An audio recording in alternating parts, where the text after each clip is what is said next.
Okay, so good morning, good evening, good afternoon, wherever you are in the world, and welcome to this BSHS Digital Festival session for 2023.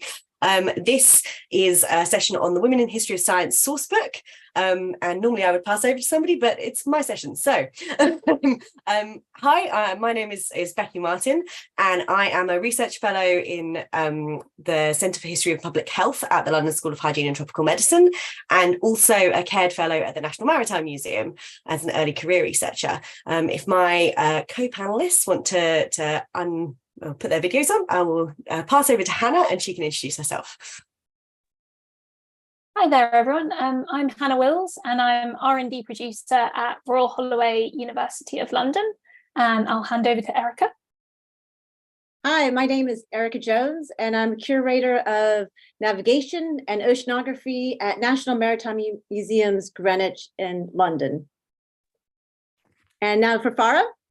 Hi, I'm Farrah Lawrence-Mackey and I am now a lawyer, so no longer an academic.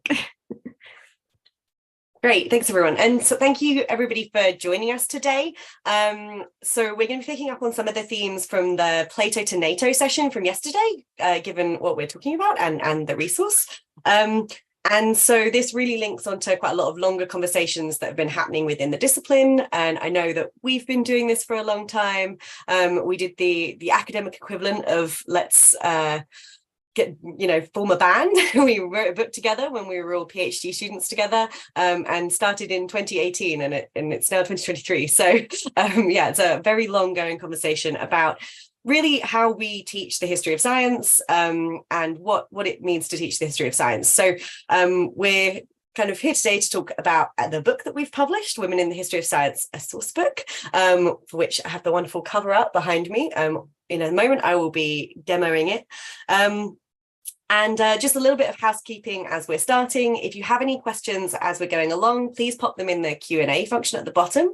I believe as host, I have the power to allow audience members to speak, although I may be corrected in the chat in a second. So if any of our contributors are here and you also want to say something, we will there'll be a moment for that, and pop your hands up and we'll see if we can make that work. Maybe not, we might have to use the Q&A function. We shall see.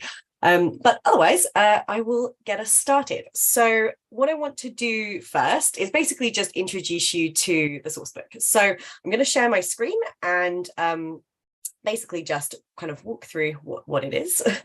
So hopefully everybody can see this. This is the landing page on the UCL Press website.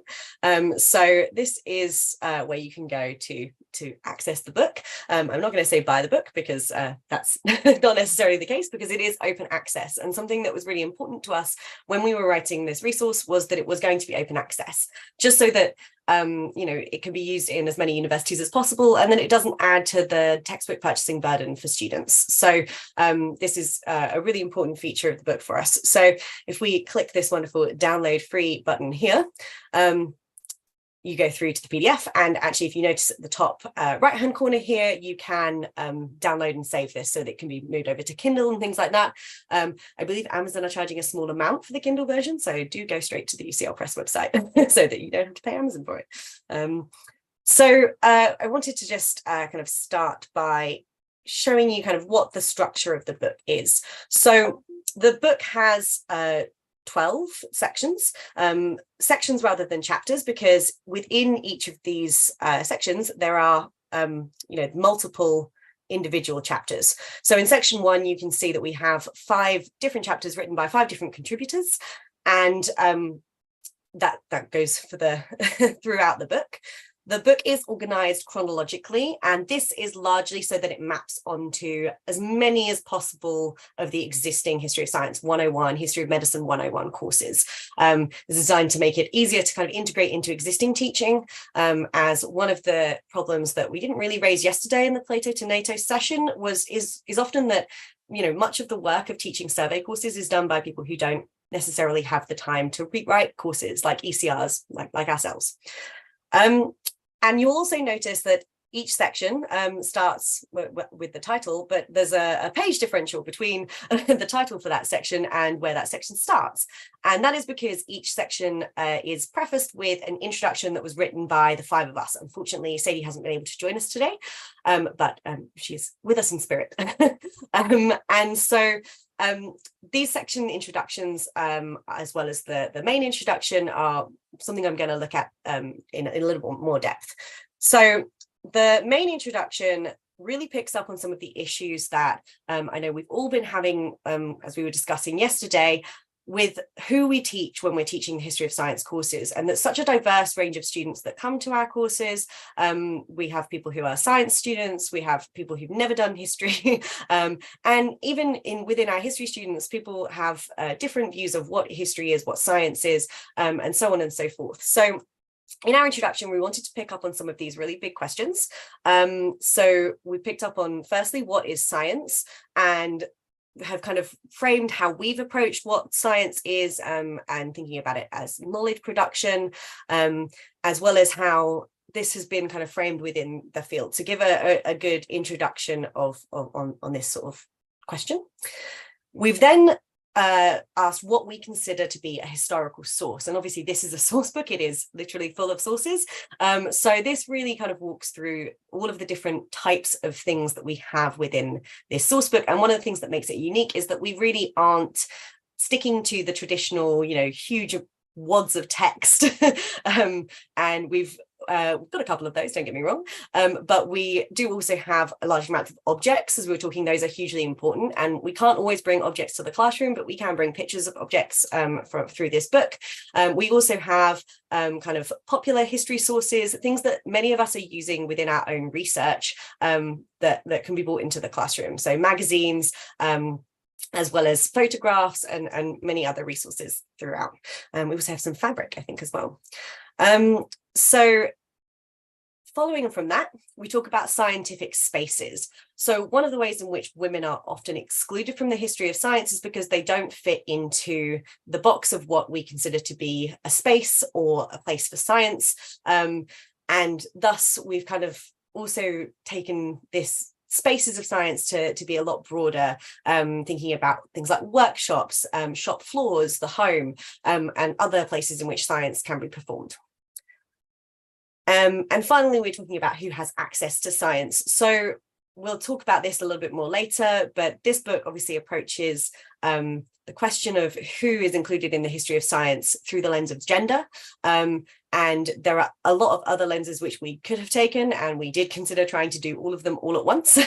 And essentially kind of narrowed it down to looking at just this one lens. And so we're kind of thinking about who has access to spaces through the lens of gender, specifically here. And we finish this section off with how to use this book. So this is for lecturers, this is for students. So the how to use this book section really kind of walks you through what I'm about to do now with some of the sections.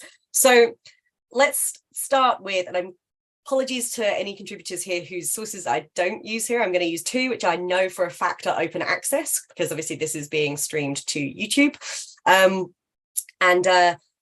Yes, so I'm going to start with part 1, which is ancient ways of knowing, just to show you kind of how the introduction is structured. We start every section with a timeline. This places the sources in the section into kind of a more traditional history of science timeline, so that it can be mapped onto existing resources. And for students who already have kind of a grasp of what that timeline looks like, this can help them slot those in. And for those who don't, it kind of merges the two together. So each section starts with one of these timelines. It can be quite long. And then we have a small introduction, basically talking about the context of this particular period. We also problematize periodization as a Western European concept of dividing history. So that is part of some of these introductions, depending on which time period it's looking at. And indeed, I think we have one thematic chapter, which is because we have a large amount of geology sources for anybody who's super into rocks. So we start off with a little introduction from us, and then we move into the the sources for this section. So the first one I want to show you is what is quite a traditional source. So it is an extract from book 10 of Homer's Odyssey, the chapter where Odysseus meets Circe, and it's quite a lengthy text source. So this contribution from Professor Andy Gregory of the UCL STS department starts with a small introduction which introduces the context of that source. So this is really useful for both us as lecturers and students to go, this is where this source sits and this is why it's important, or things that we might want to think about.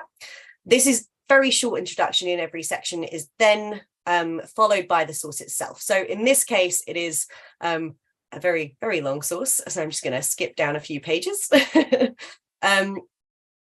And then the source itself is followed by an in-depth analysis. And the reason we have so many different contributors is because we wanted to have experts giving this analysis, so that, you know, we don't always have the time to become experts in the entire range of history of science when we're teaching these survey courses. So using the resources that we have, we can pull those resources together, as the title suggests, to provide our expertise on individual items. So this particular source looks at the language and the problems with translation around Circe's definition as a witch, and the use of the word pharmakos, and how that's used in relation to male figures within the same work to designate them as doctors, whereas Circe is designated as a witch. So this is some of the analysis here. Now, this is then followed by, most importantly, I think, some questions. And these questions are designed to be something that you could use in a seminar, or that students could think about whilst they're reading it. So these are to prompt discussion as you're looking at these sources. And some of these link to other chapters in the book, depending on what the source is. So it may link up to other places. For example, this one links up to the section on Rosalind Franklin. This is then finally finished off with a small list of further readings. So this, again, is because we're not experts in every single one of these fields, but the people who have written these contributions are. And so they're able to share a small chunk of their expertise with us so that either we or our students can go and read more about this topic. It provides a starter for an essay reading list, and materials that can be put into course handbooks. So just to show a different example, given that one is quite traditional, I was going to go down to, I think it's 42, to have a look at Shang Fu's contribution. There it is, for question number 40. So a completely different type of source that we have, for example, is this source that Dr. Shangfu Huang submitted, again, one of our former colleagues at STS. And this is from the Chinese Ladies magazine, and includes some of the original pages from these magazines, and then translations of the stories that surround them. So this includes, for example, some of the original Mandarin, and links to the full texts as well, so that these can be read in their full, in the original language. As we were talking about yesterday, translation can be really important. And then is followed again by this analysis section, which really explores kind of the ways in which scientific topics changed in response to political shifts in Chinese politics during the time that the Ladies magazine was publishing, and what that meant for the different types of science articles that were included, as well as obviously the readership of the magazine. And again, as with the last one, it's followed by questions and further readings. So as I say, that was just a quick run through of kind of what the book is and what it looks like and why we think it's structured to be useful.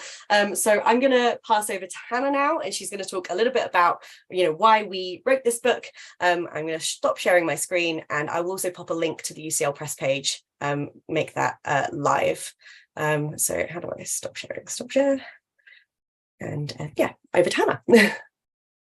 Great, thanks very much, Becky. So I'm going to say a little bit about why we decided to write the book in the first place. And so the original idea kind of came about when the five of us co-editors were completing our PhDs in the SDS department at UCL. We were all teaching as postgraduate teaching assistants on undergrad courses in the history of science.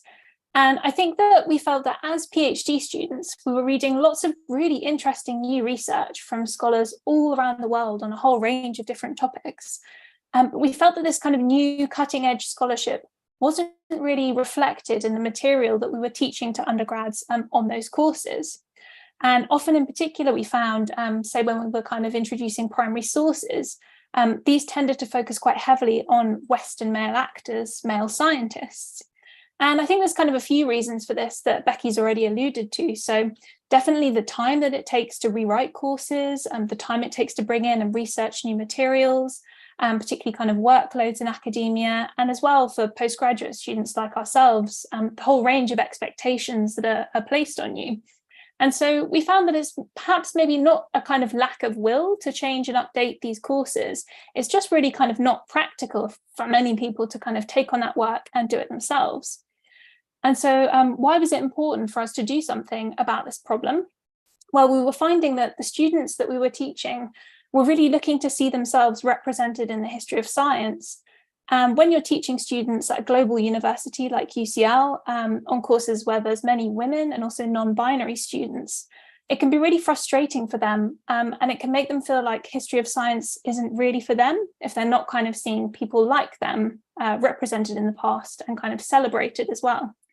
And I think that's also really important because history of science undergrad courses can perhaps be the first time that students are coming to the history of science, and it can be quite off-putting if they start studying it and they don't see people that kind of represent them and their identity. And so really, I think the main reason why we started to write the book was as a way to bring in different people and different voices into the history of science at that undergraduate teaching level, and to start to kind of, I guess, challenge the accepted canon and propose other ways of kind of studying the history of science, other important actors that we might look at when we're trying to understand kind of big topics. And so now I think I'm going to pass over to Farrah to say a little bit more. Yeah, hi. So I was going to talk a little bit about who the audience really is for the book, which obviously has already kind of been touched on a bit by Hannah and Becky. But really, its intent is to be for students and teachers alike. So we structured it to work with introductory survey courses, as you saw, with the timelines, sort of placing it within those traditional structures. And really as well, it's as much as it is very much focused on those sort of survey courses in the history of science, we think it's going to be very useful and hopefully interesting for other disciplines as well. So obviously gender studies would be the first that springs to mind, but also things like history of design and technology, material culture studies, English. There's a lot there that really you can pull out for different areas, really, not just us in the history of science. The main real purpose, obviously, and again, Becky and Hannah have already talked a little bit about this, is we really wanted it to save time for academics. I've left academia partly because of the workload, it being completely unsustainable, which I'm sure many people have also experienced. And we were kind of hoping that this would be a useful tool to alleviate that a little bit. It's really difficult to research new material. You've got to be an expert on everything, which you're not. That's obviously not possible. And this is sort of trying to give that little bit of expertise to everybody as you're starting to build your courses.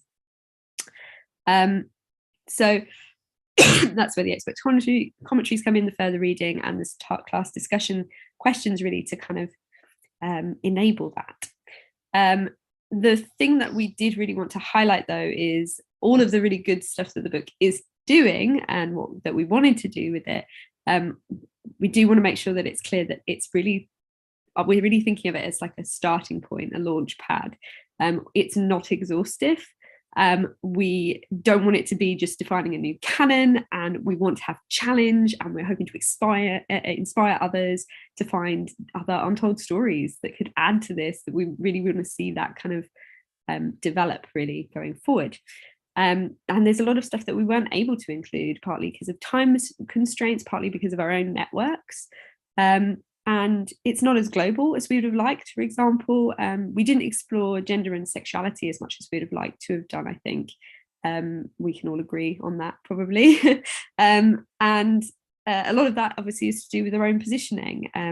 But as I say, the whole point is that it's a starting point and something that we hope will be inspiring going forward.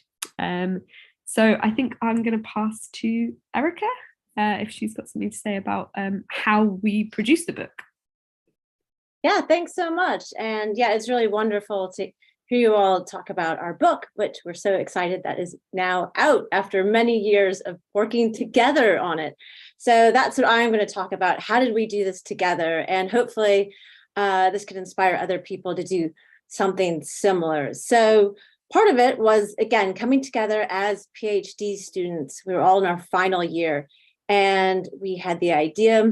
I also like to say Simon Werrett at UCL was helped with the inspiration of this book and sort of gave us the idea this is something we could do. And we sort of naively took that idea and said, let's do it. And I don't think we thought it would take 4 years, but so we got together, and with that initial idea, we had to do the book proposal. And that was a process that did help us think more about what we could do with the book. And initially we had these grand ideas of just really trying to include everything. Again, this was part of the process. We talked to the history of science professors in our department, and they did help us actually shape this idea more to focus on women in the history of science. We couldn't do everything. So just the book proposal itself helped us sort of whittle down the idea. We had to come up with ideas for the chapters and sort of the main ideas. So that sort of gave us the blueprint of the idea. That was kind of worked out in the beginning. And then as a collective, we ended up sort of during COVID working online. We were meeting virtually. We haven't actually all been together in the same place, and I don't know, feels like years. But we see each other quite a lot online, which is fantastic, a WhatsApp group. And we also made this book basically using Google Docs. And that was a process where we would have our, sometimes it was weekly meetings when we really needed it, or monthly meetings. And we would really sort of hash out the idea for the important chapters that, like, say, the introduction or the conclusion, or how we were going to structure the chapter introduction. So we'd hash out those ideas, talking, and then start the Google Doc. And Farrah, I think you were always the best of really putting those rough ideas, just going for it, do that rough draft, right? And then other people would add in their ideas. So we would do sort of everyone add to that document. And it was just a really wonderful writing atmosphere. It was actually just felt really encouraging that we could just put down our ideas and thoughts. And then once things would sort of, we'd have this document that was building, then we would eventually sort of get to the editing stage. And that's, as a writer, I really enjoy editing. And so that's where I felt like I would really jump in and start hacking away at things. But it was all in track changes. And that was another wonderful thing where I felt free to give lots of suggestions, but then it's in track changes, and we would go through, some things were obvious, other things we would talk about. And it was just this wonderful idea of kind of sharing ideas. There's, 4 different people.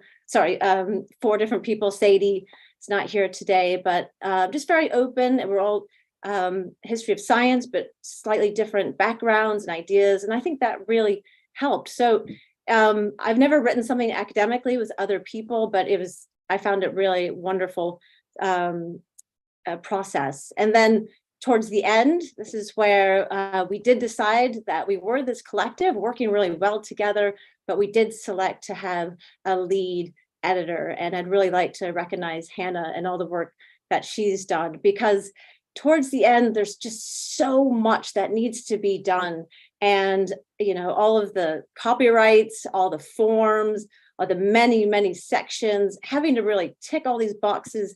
And then we had done these many, many round robins of editing, but then of course we needed to get it into the UCL press guidelines, and Hannah was fantastic with that, giving it this unified voice. So really like to acknowledge her lead role in that. And yeah, I just really can't say more about it, how I really enjoyed this process of academic writing, which so often I feel like in this industry, people are it's competitive, and everyone's sort of out there publishing on their own, but publishing something together was really fantastic. So I think I would like to try it again, maybe on something else. So so that's a bit about our process. And with that, I'm gonna, as I often did, hand it back.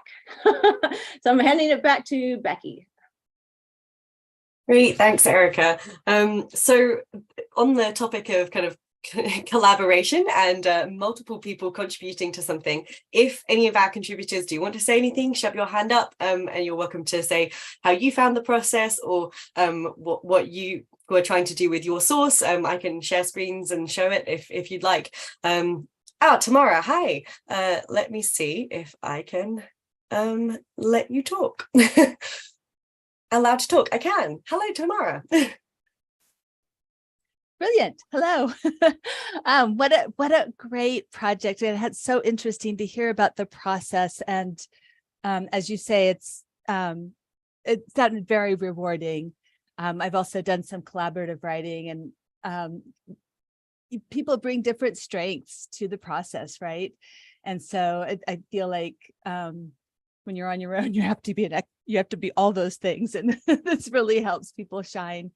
For myself, what did I want to say about the process? Oh, yes. How did you know when to stop? That's a great question. I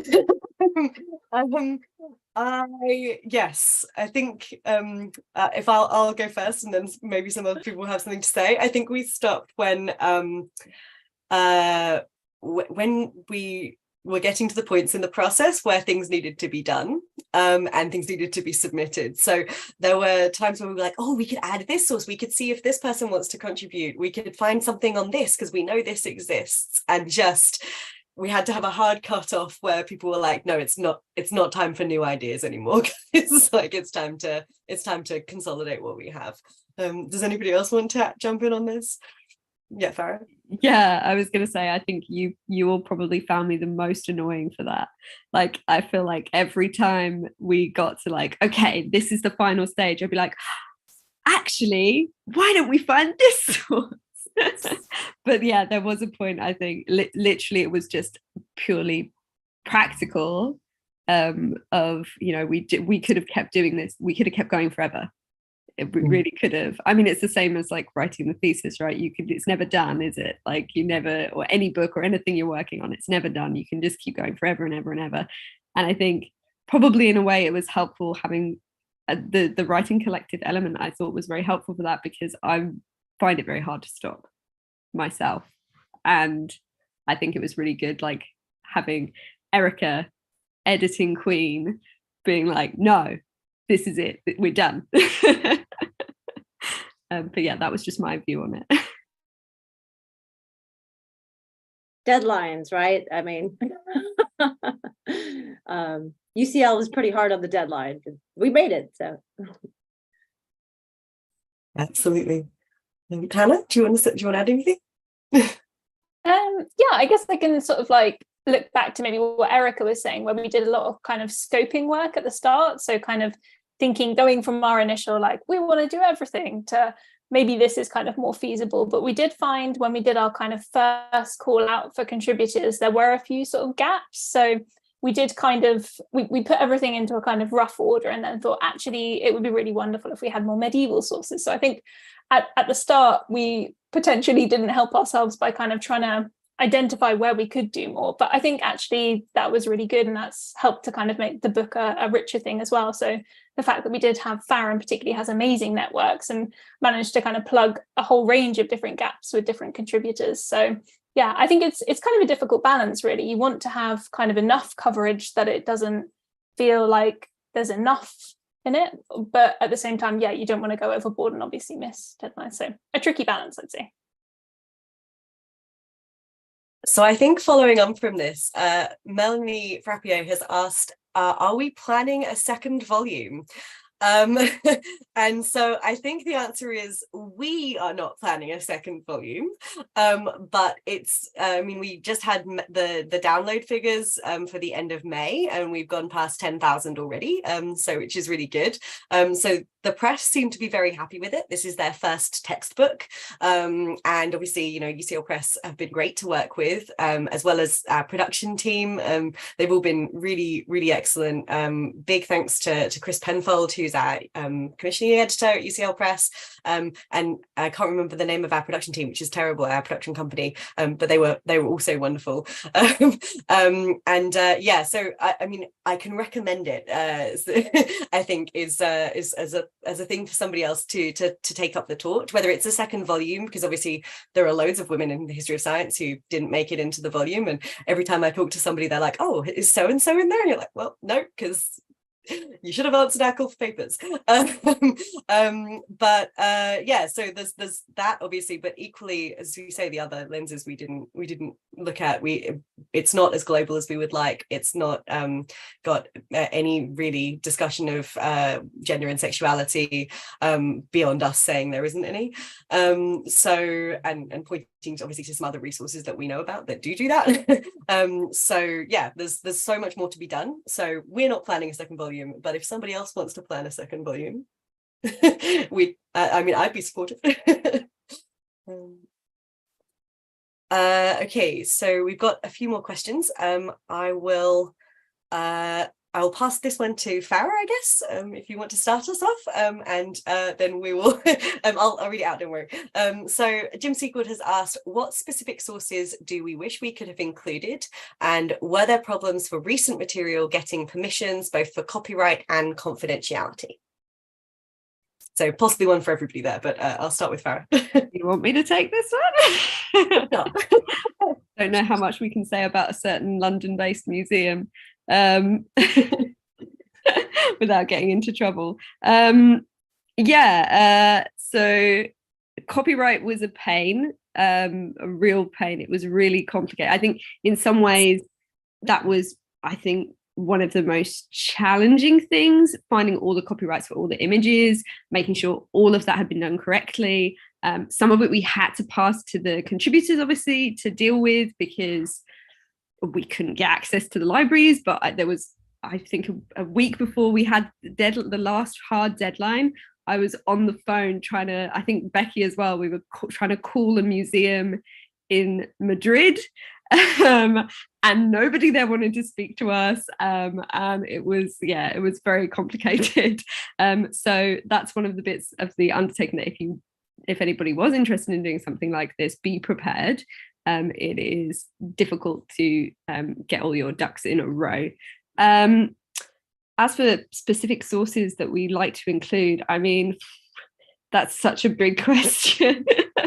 I think we had quite a few sources that sort of people suggested, and then kind of we weren't able to get in touch with people, or careers changed and things like that. We had quite a nice source from China, from the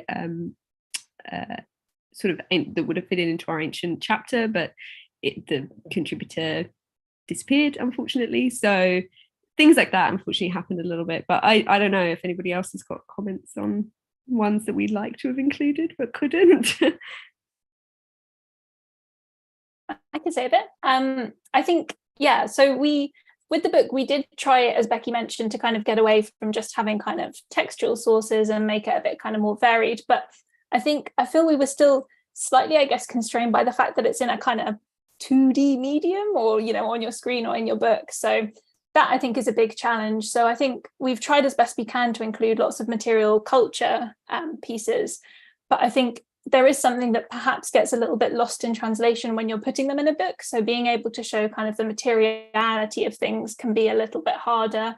And so I think there's possibly sources where they're kind of harder to depict in that kind of 2D sense, whereas actually they would have been really fun to have, but if they're not kind of like as charismatic, I guess, if you like, when it's just a photo of them, it makes them difficult.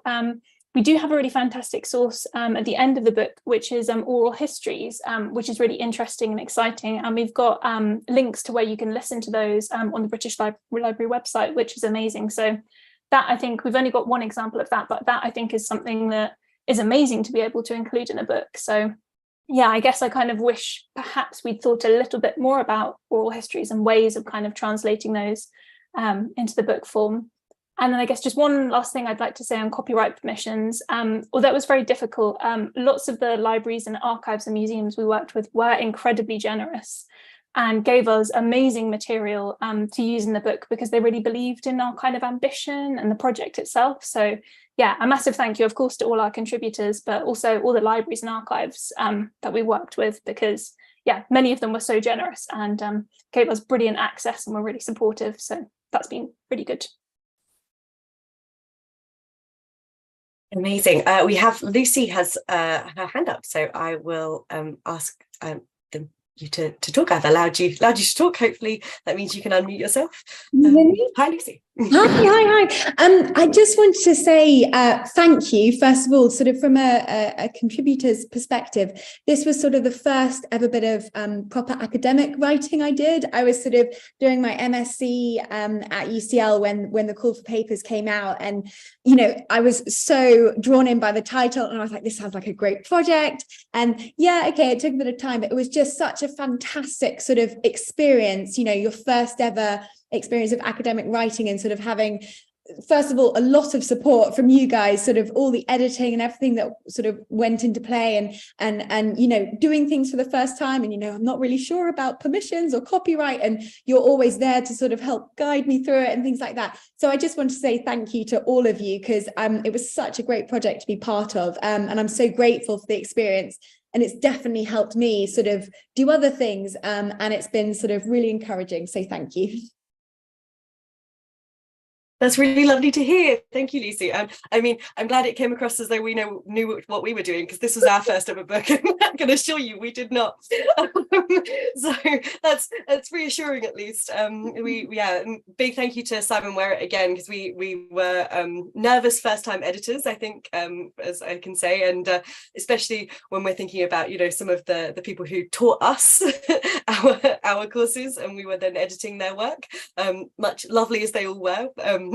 We were obviously nervous about that. So we've had some really good advice through the process. And again, just huge shout out to Chris at UCL Press for answering our many emails about the copyright process and all the forms and all of those sorts of things, which has been really helpful. It's really lovely to have you come and say nice things. Pleasure. I guess that actually leads into one of Scott's questions, which is, what feedback have we had so far? Does anybody want to take this one?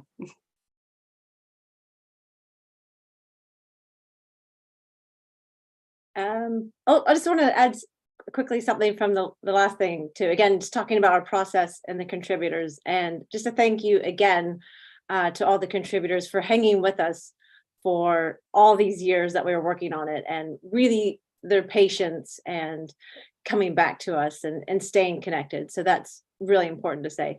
As far as feedback, I just found out that people are talking about us on Twitter. That's amazing, like 64,000 retweets, and we've had 10,000 downloads. And so that's really exciting. And I think that just underscores why open access, that's the future, that's now. Thanks to UCL Press, and that's just amazing. So people can dip in and out of the book. It doesn't cost them all that money to buy it in hardback. So yeah, 10,000 downloads. Very excited about that. So yeah, and I think we're there's been a glitch, so they should go up, but at least 70 countries it's been downloaded in, and like 130 physical purchases, which is, I guess, a way for me to, I'll share the flyer now actually, just to say if anybody has a library that they want to request buy it in physical copy, there is a discount code that you could share with your librarian in the flyer I just shared, that's in the description on YouTube, as is the link to the book page. Yeah, basically that's been really exciting, because I've actually seen it physically in some libraries, which is excellent. It's also on all of the online catalogues, obviously, because it automatically tracks through. We didn't even have to do anything with that. We've had some really lovely feedback from people in the department as well, who've been very supportive. The UCL SES department have both financially and morally supported us as we've gone through this. They've provided funds for some of our copyright permissions, as well as they're going to be hosting our book launch for us hopefully soon, and we're still sorting that out. Again, we've had some really nice feedback. I don't know if anybody else has had any nice feedback that hasn't been from like friends and family being like, yay, book.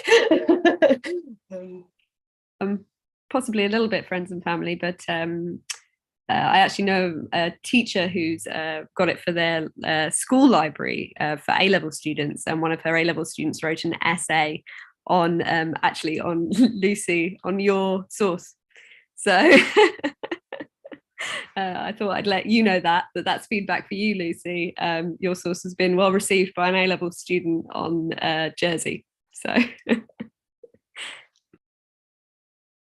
that's super exciting. Okay, we have loads of other questions. Sorry, I should keep an eye on the Q&A. Oh, Lucy just says yay. Excellent. So we have well, let's pick one of these. What other source books are needed and who should be creating them? I think that's a really great question. Thanks, Scott.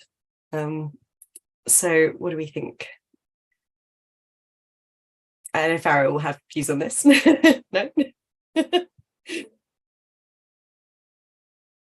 I'm happy to jump in if you like. I think the answer is many more. I think it one of the challenges, I guess, for us is because we were trying to find untold stories. There was a lot of stuff that we kind of didn't know what we didn't know. So I think there's so much amazing work out there. And I think if anyone's working on anything and they think, oh, it's a shame, it's really hard to find out about this person I'm interested in, like that's a great example that it's something that needs to be kind of highlighted and brought out in other source books. So yeah, I guess as we've mentioned, we didn't look at kind of non-binary identities as much as we'd like. We didn't look at sexuality. There are other source books, kind of older source books, particularly from kind of history, not specifically from history of science, that deal with those topics. But I think definitely that would be an amazing area to look into and look at the kind of long historical view of that would be amazing. And yeah, just I think, there's so much brilliant work that I guess we haven't kind of surfaced. So I would just encourage everyone who's got something that they've never kind of seen in a source book to consider, is this something I'd like to do? Is this something I've got, friends or colleagues working on in the same area that maybe we could publish something together? Because it was a really rewarding experience. And I think it just makes the discipline richer when we kind of surface these untold stories. So it's definitely worthwhile.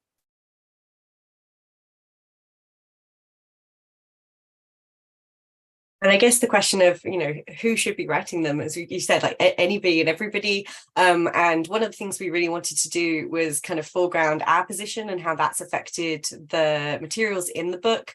So one of the things that we have is a positionality statement at the beginning of the book, which talks about, we're 5 white middle-class women who've been educated in America and the UK, and that has influenced the networks we've been able to draw upon when we've been issuing our call for paper, but equally the work of diversifying the curriculum and decolonizing the curriculum is not something that needs to be left to scholars of color, because that is another amount of labor that needs to be done. So there are kind of 2 competing views on that, is that the people with the expertise and those who need to be making up and providing space to that expertise both need to be working on it, I guess, in terms of that. Okay, we've got all sorts of things. One of that's a really practical question from somebody. Do we need to raise funds for this to be open access? I'm wondering about funding, and did we have any support for our time, and will we be getting royalties? So those are all very factual, so I'll answer those. We didn't have to raise any funds for this to be open access because all of us were doing our PhDs at UCL, and this is with UCL Press. So I can highly recommend, if you have a press that is attached to your institution, approach them first, because there may be ways in which basically that meant that the open access costs were alleviated for us. We did have to pay small amounts for some of the copyright permissions, and our department helped us with that, but there are small pots of funding which possibly would have covered that by societies like the BSHS, if you'll remember, that you could apply to ask for sort of cover with that. we didn't have any support for our time. This has been done evenings, weekends, around childcare and weddings and house moves and all sorts of things on evenings and weekends. And no, we won't be getting any royalties, unfortunately. So yeah, that yes, it is very much an academic work in that sense, and that we will not be being paid for it, as you, for the same as many other academic monographs, unfortunately. So I think there's a question in the chat from Charlotte, because as a I saw something come up, as a backroom person. She has so thinking about the school library that has a copy, she wonders whether it would be interesting in promoting the book as a resource for British extended project qualifications for 16 to 17-year-olds. I assume yes, but that sounds great, Charlotte. Thank you. I will email you to find out more, because that's really exciting. And we also have a story from Melanie, who asked a question earlier, which says that it came too late for her to use it this year in her Women in Science course. Hopefully it's can be on the course for next year. But she used the call for papers and the sample contribution that Farrah wrote, and had her students do fake contributions. And they loved this, looking at things that weren't text and looking at the new types of stories which came out. That's really, really amazing to hear that that's how it's being used, and something that we didn't even think about, a way that it could be used. So, you know, that's really exciting. You know, we envisage it being used in a certain way, and thank you. I will definitely add that to my list of things, of ways people can use this in their teaching. Yeah. Okay, one final question. How did our experience with this volume influence our other work? And if there are any other questions, please do put them in. But I don't know. Sure, I'll just jump in. So yeah, working on this book, it made me think more about my own work in maritime history, thinking about voyages of exploration, and then thinking about those other stories of women, all those overlooked stories, especially in maritime history, the history of the Royal Navy, which is very often told from a male point of view. And so yeah, it challenged me to think of other sources, and it's made my writing better. And so yeah, it's definitely influenced my work going forward. Anybody else want to chime in? It didn't really influence me, unfortunately, because I've left academia. But it was a great experience nonetheless, and I'm really proud of the book that we've produced, and I'm just hoping that it's going to help more people who are struggling like I was to stay in academia, because it will hopefully alleviate some of the workload.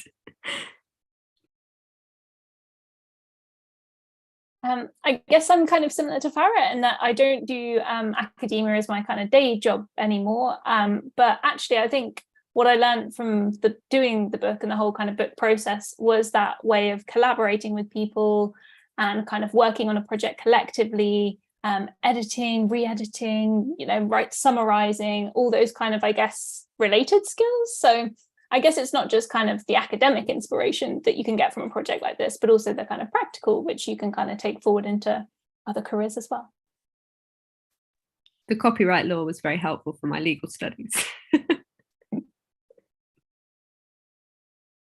I just want to echo what Erika said, was that, the writing process was really something that I loved, and it's it's making me think about how I do my academic writing going forwards. It's definitely made me a better writer because Erika's editing skills are on point. So now I always read over things I've written and think, what would Erika say about this? So yeah, essentially that's been really helpful. But it's made me I think a better collaborative writer, because I'm much more open to kind of working on things as rough drafts and molding things. So I think it's done a lot for the way I think about producing academic writing, and things that I want to write. I want to be things I enjoy doing, and collaborations I want to be in. So all the things I do are things that excite me. Yeah, if we don't have any more questions, I guess we're coming towards the end of our 55 minutes. I'll round off with a few final comments. So we've kind of talked a little bit about the steps and process, and we've had some great questions on funding and open access and all of those things. If you have any questions at all, please do feel free to reach out. You can hopefully find our emails on, well, at least mine, on an institutional page, and I can share it with everybody. We do have a book email, but I don't think we'll be checking that hugely going forwards, so I won't recommend that you contact us on that. Yeah, so if you do have any questions about what we did, or you want us to put you in touch with the press because you have an idea for volume 2, volume 3, volume 4, let us know, because that would be very exciting to see that it's kind of snowballed. And just to kind of, as I said, I linked back to the session yesterday quite a bit in the beginning. And that's because one of the things we were really trying to do with this is to tackle some of these huge issues that we have teaching the history of science. And we haven't tried to reinvent the wheel. We've gone with the chronology, and hopefully you kind of understand why we went through it in quite a traditional manner, but adding in these new perspectives, and because hopefully it will save everybody a little bit of time as we're rewriting our courses for the new year. Yeah, I hope this session has shown you kind of that collaborating on this topic is really important, because we don't all have the expertise to rewrite the history of science survey course, and that's because we all have our own specific expertise. And I think recognizing that everybody has their own specific expertise is the way that we get to bring in lots of different perspectives and make the history of science survey course and the history of medicine survey courses much less Western-centric, Eurocentric, male-centric, all of those things. And we've only tackled one of those kind of issues with this source book, and there are so many more to do. And I think that, yeah, essentially the collaborative effort has really helped us with that, and it's hopefully going to provide all of you with the wonderful expertise of all the lovely contributors who've written lots of lovely things. Does anybody else have anything they want to say before we finish? No? Okay, I'm going to end off. I wouldn't normally do this, but purely because the session I'm running tomorrow is a reading group, and it does pick up on these topics of positionality. So 11 o'clock tomorrow, I'm doing a second session. There are readings to do in advance.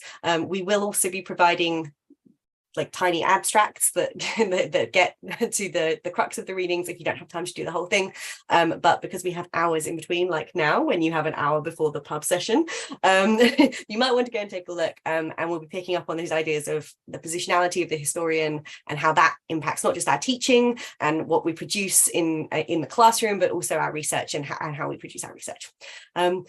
And with that, I will end our session. Thank you everyone for coming, and thank you again to everybody that's been involved with this book. Have a lovely evening. Thanks, Becky. Thanks, everyone.